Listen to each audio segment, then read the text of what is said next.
To the attention of Mayor Francis and council members, this slideshow will bring to your attention a serious concern for about 50 condominium owners at the Pinnacle who live directly next door to the new Amica seniors residence on Riverside Drive East in Windsor.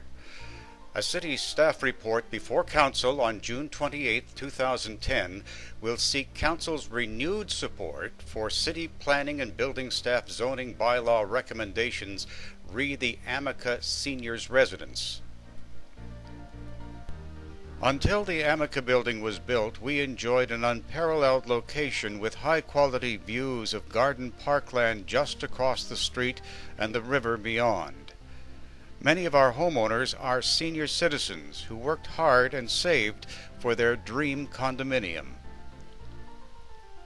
The next two slides will show our view before the Amica seniors residence was built. This photo looks northward toward the river. And this was our southeastern view. This slide shows an artist's rendering of the nearly complete Amica building. The new Amica seniors residence is approximately 70 feet from the windows of Pinnacle homeowners.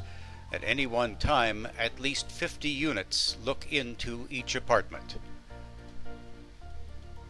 All condominiums have 3 large picture windows, and from any placement within our homes, the only view we have is that of the western windows of the Amica and trees to the north of the building. The Amica is much closer than all of these photos show. Our privacy has been eliminated, along with the privacy of those who will eventually reside at the seniors' residence. In order to secure privacy, blinds will have to be drawn day and night. Here are photos taken at night with only dim night lighting in the Amica building next door. When residents move in, the lights will be much brighter and the view much clearer.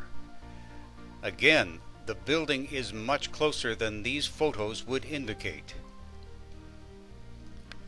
Even with dim night lighting and blinds drawn, we notice that our bedrooms at night are noticeably brighter.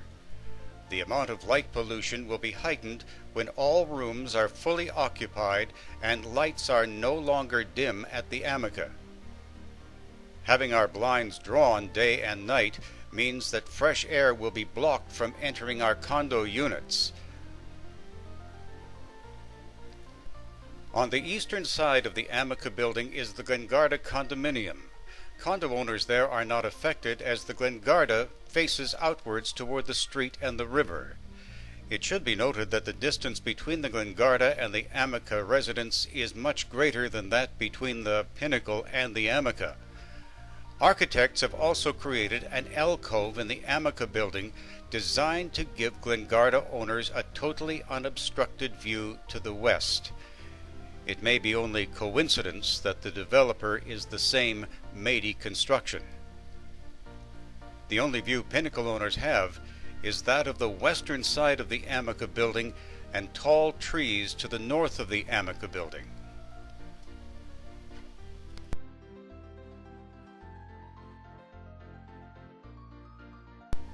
This photo shows the closeness of the Amica and Pinnacle buildings, approximately 70 feet.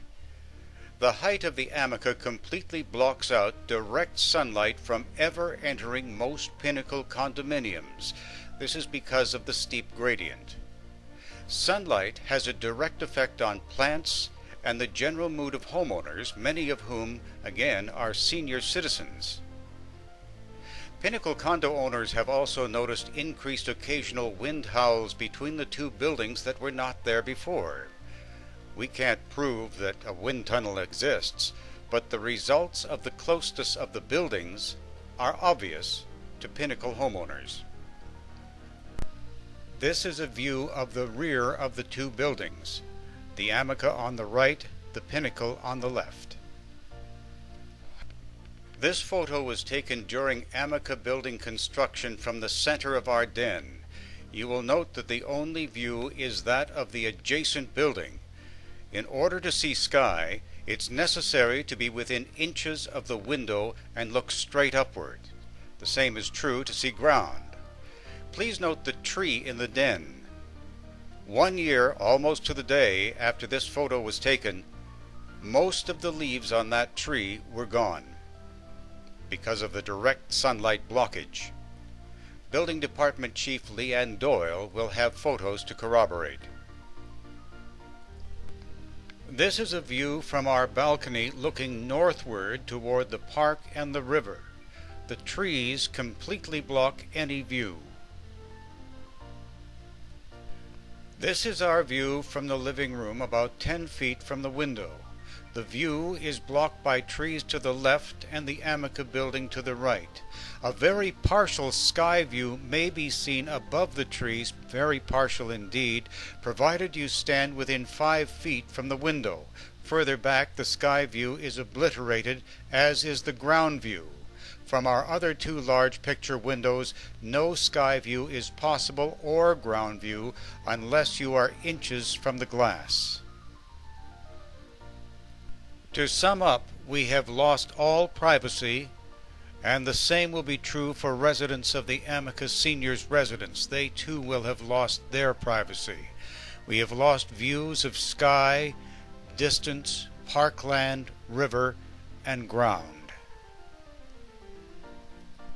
When the Amica is fully occupied, we will have to endure night light pollution even with our blinds closed. A check with 2 local realtors who specialize in condominium sales confirms that over and above the declined condo prices in Windsor because of the economy, we have lost a further $20,000 to $30,000 in home value as a direct result of the Amica building. Further, our properties will never increase at the rate they would have before Amica construction. The lack of privacy and view also makes our homes much more difficult to sell. Direct sunlight never enters most East Side Pinnacle condominiums. This affects the growing of houseplants and the general mood of our homeowners. There's also an indication that a wind tunnel now exists between buildings. City staff would lead you to believe that the report you will consider on June 28th is the following of good planning principles. We submit through the evidence you have just witnessed and other evidence that we have that theirs is anything but good planning. I've recently returned from Toronto, a city short on land space and dense in high-rise development. In my drive along the 401 and through the city, I noticed no high-rise buildings of newer construction that would approach anything close to the violation we as Pinnacle homeowners and taxpayers are faced with. We were advised that even if all Pinnacle homeowners showed up to protest on the day the building application was approved by council, it would still have been approved because the developer would then sue the city for backtracking on the zoning bylaw. We are homeowners and taxpayers in the city of Windsor, and through no fault of our own, we have had our lives drastically altered. We request that City Council reject this staff report of due diligence and good planning principles vis-a-vis the Amica building and send this back for further study and consideration. Thank you.